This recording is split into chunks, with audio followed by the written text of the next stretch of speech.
The Transition of Neptune into Aries. This video is part 2 of a 4-part sequence. It is excerpt from the full-length video and focuses exclusively on the transition of Neptune into the sign of Aries.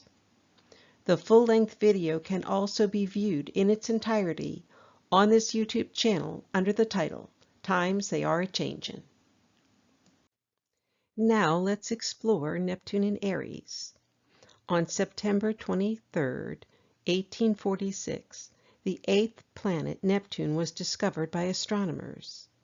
Neptune's orbit is approximately 165 years. Neptune will be in Aries from March 30, 2025 until October 22, 2025, briefly retrograding back into Pisces and then remaining in Aries after January 26, 2026, and ultimately leaving Aries in March of 2039. The planet Neptune often deals with spirituality and esoterically represents the divine plan. Neptune also represents dreams, intuition, and compassion. However, it can also be manifested as illusion, deception, and escapism. Neptune is the modern ruler of the water sign of Pisces and is associated with the 12th house, representing the subconscious and hidden realms. In Roman mythology, Neptune was the god of the sea, fresh water, and horses, the Roman equivalent of the Greek god Poseidon, and was often depicted with a trident and riding a chariot pulled by sea creatures. So the planet Neptune also rules the sea and all other bodies of water. Neptune represents the visual arts, such as photography, film, music, painting, and poetry. And due to the influence of the 12th house and the subconscious, Neptune also represents drugs, both good and bad. At a high level, what will you notice about the difference between Neptune in Pisces and Neptune in Aries? Neptune in Pisces focused on exploring your dreams. Neptune in Aries focuses on manifesting your dreams. In mundane astrology, Neptune can represent the areas where energies manifest on a larger societal scale. Mundane meanings of Neptune include shifts in societal values, a reevaluation of social norms, and a move towards more idealistic or spiritual perspectives, increased artistic activity, a surge in artistic expression with new forms of art emerging or existing forms being reinterpreted. Focus on the subconscious. Increased attention to the subconscious, dreams, and intuition, potentially leading to breakthroughs in understanding the human psyche. Potential for deception. The possibility of hidden agendas, misinformation, and the manipulation of information by clouding reality and perceptions. Issues with boundaries. Difficulty in establishing clear boundaries, leading to confusion and ambiguity. Mundane meanings of Neptune also include spiritual movements, the emergence of new spiritual or religious movements, social reform, advocacy for social justice and equality, disasters and natural events, events related to water, such as floods or tsunamis, or events that are difficult to explain or understand, drugs, both the bad ones, which make people suffer, and the good ones, which make people well. Oil and gas, non-solid energy resources hidden underneath the ground.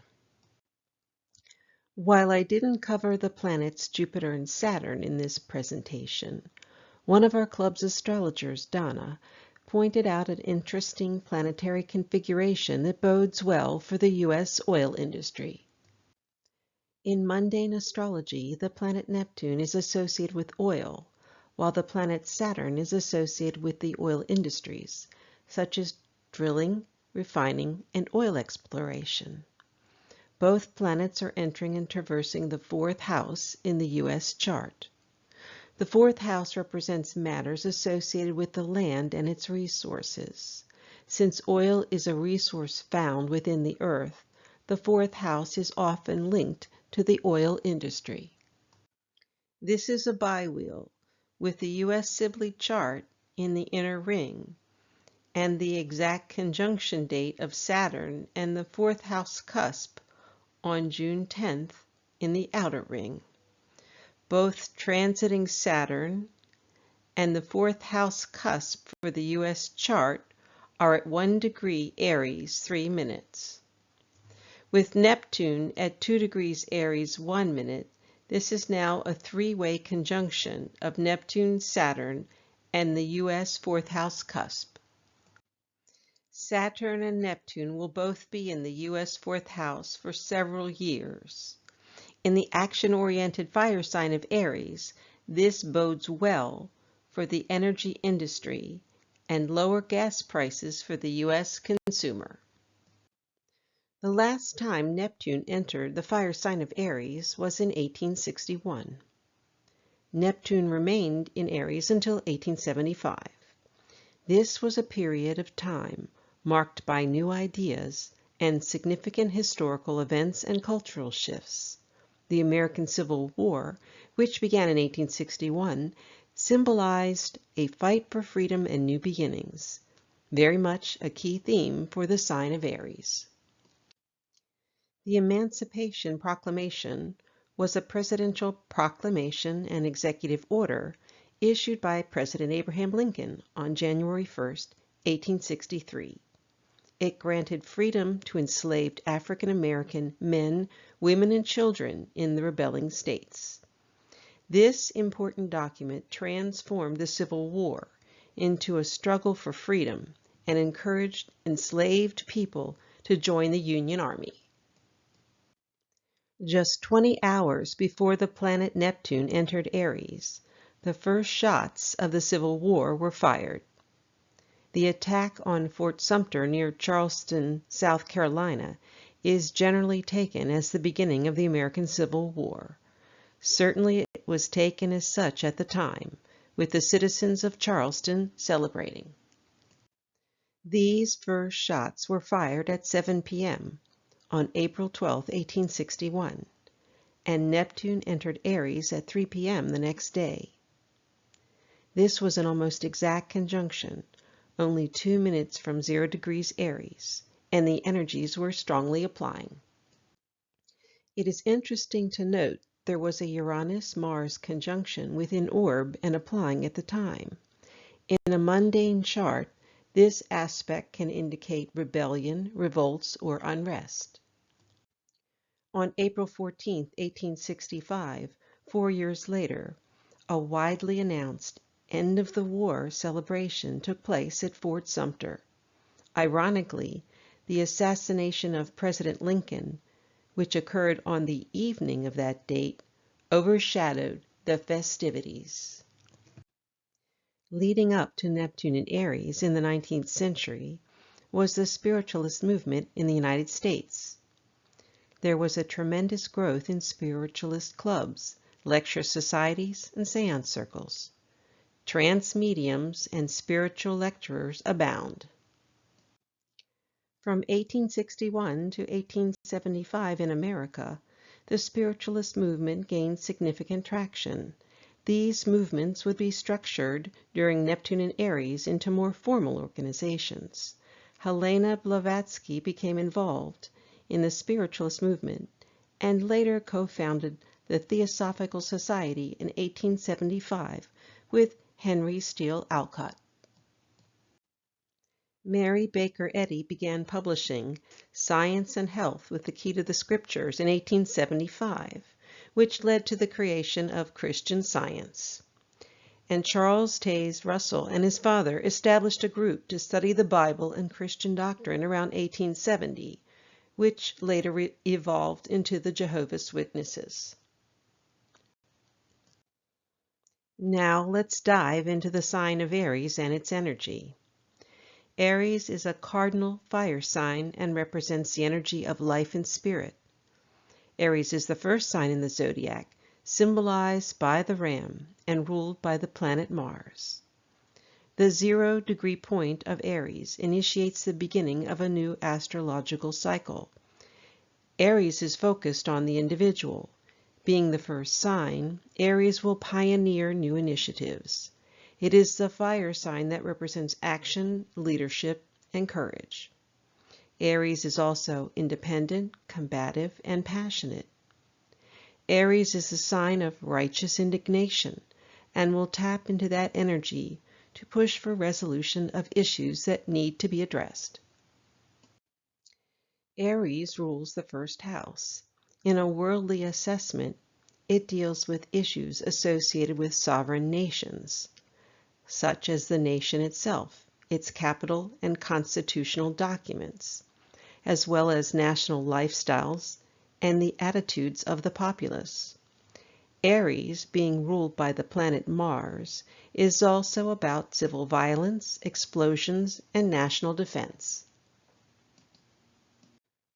So, how do we define Neptune in Aries? As a generational planet, Neptune will last about 14 years in the sign of Aries. The planet Neptune often deals with spirituality and esoterically represents the divine plan.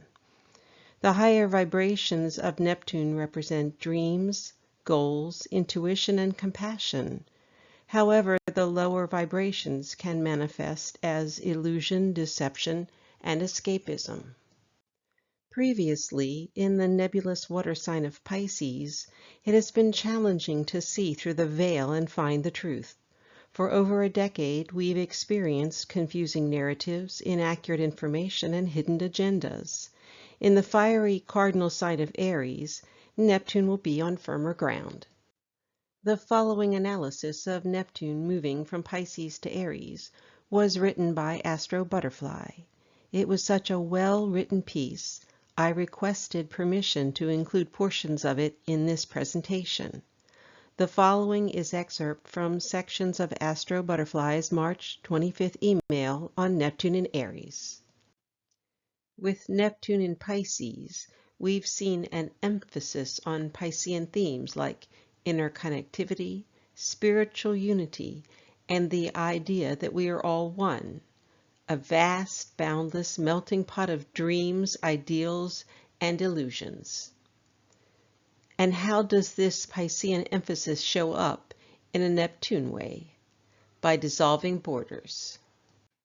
If we were to think of one important theme that aligned with Neptune's stay in Pisces in the past 14 years, that theme is globalization.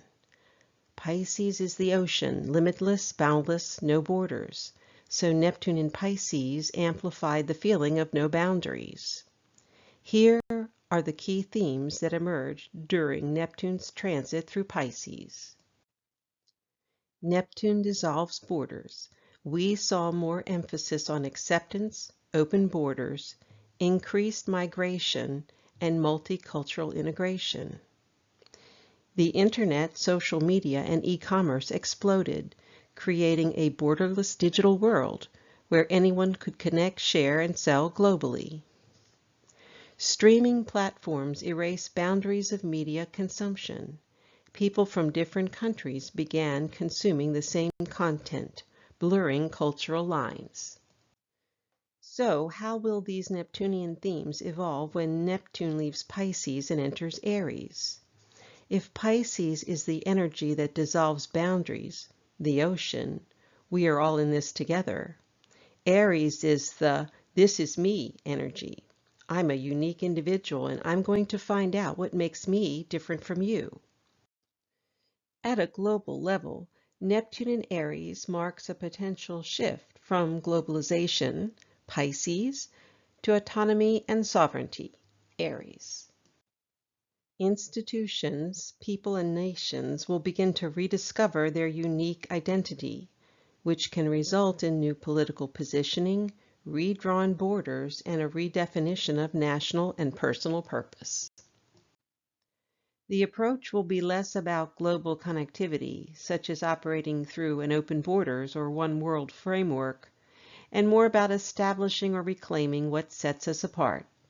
This can lead to nationalist movements, local first economies, and missions driven by personal or cultural authenticity.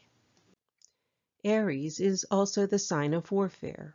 War, metaphorically or literally, is often how borders are maintained or redefined. Anything that threatens the sense of individuality or freedom can trigger Aries' instinct to push back. Does Neptune in Aries mean more war? Not necessarily, though conflict, protests, and resistance may become more common as people and nations fight to reclaim or define their sovereignty. But this desire to reclaim autonomy doesn't have to be violent. It can take creative, conscious forms. With Neptune in Aries, we're invited to become our own source of spiritual authority and reclaim spiritual autonomy. When we realize that we alone are responsible for our beliefs, ideals, and aspirations, we are no longer easily deceived, disappointed, or disillusioned by others, because we understand that our projections create the good versus bad, hero versus villain dynamic. I hope you enjoyed Astro Butterfly's commentary. I certainly did. Thank you for listening to part 2 of the transition of Neptune into the sign of Aries. Please continue with part 3, which deals with the transition of Uranus into the sign of Gemini.